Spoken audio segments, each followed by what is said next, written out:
आता पाहूया महत्त्वाच्या बातम्या। अक्षय शिंदेची हत्या, पोलिसांवर कारवाई व्हावी। वकील अमित कटारनवरेंचा मुंब्रा पोलीस स्टेशनमध्ये अर्ज। पोलीस अधिकारी संजय शिंदेसह सर्व पोलिसांवर कारवाईची मागणी। सोलापूरच्या माढ्यात प्रांताधिकाऱ्यांवर वाळू माफियांचा हल्ला। वाळू माफियांचा प्रांताधिकाऱ्यांना शिवीगाळ आणि धक्काबुक्की। तर गुंडाराज माफियाराज सोलापुरात चालू देणार नाही, जयकुमार गोरेंची प्रतिक्रिया। मुंबई क्राईम पोलिसांकडून अफगाण देशातील नागरिकाला अटक। मुंबईतील वडाळा परिसरात 2007 पासून हबीबुल्ला प्रांग नावाच्या व्यक्तीचं वास्तव्य।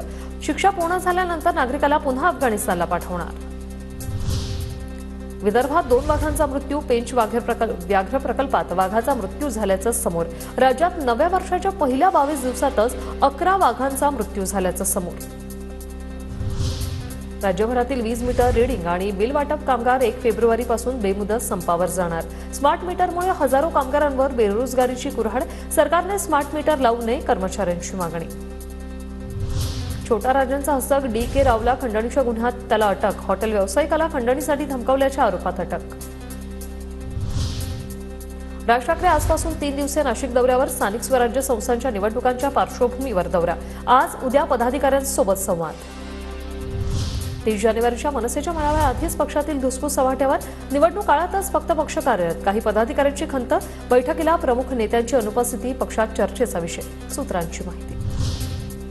पंतप्रधान पीक विमा योजनेतील घोटाळा टाळण्यासाठी ई-पीक पाहणी होणार बंधनकारक। राज्य समितीची महत्त्वपूर्ण शिफारस। ₹1 ऐवजी विमा उतरवण्यासाठी ₹100 आकारावे, अशी ही सूचना।